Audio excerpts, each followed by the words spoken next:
Thank you for joining us for this week's episode of Mimaki Master Studio. Today, we'll be creating a reusable bag using the Mimaki UCJV300 series printer. For this application, we'll be using Mimaki LUS 170 inks on Tyvek material.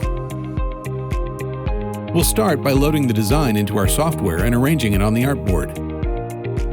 Arranging the different panels is easy and can be identified in a variety of ways for finishing.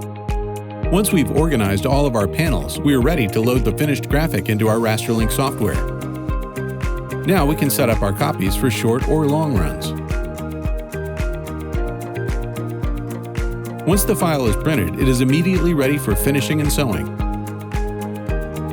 A custom reusable bag with our GreenGuard certified ink is a great alternative to single-use plastic bags as they are durable, cost-effective, and reduce environmental waste. For more information on the UCJV300 series and detailed application guides, visit mimakiusa.com and be sure to follow us on social media. Join us next time for Mimaki Master Studio.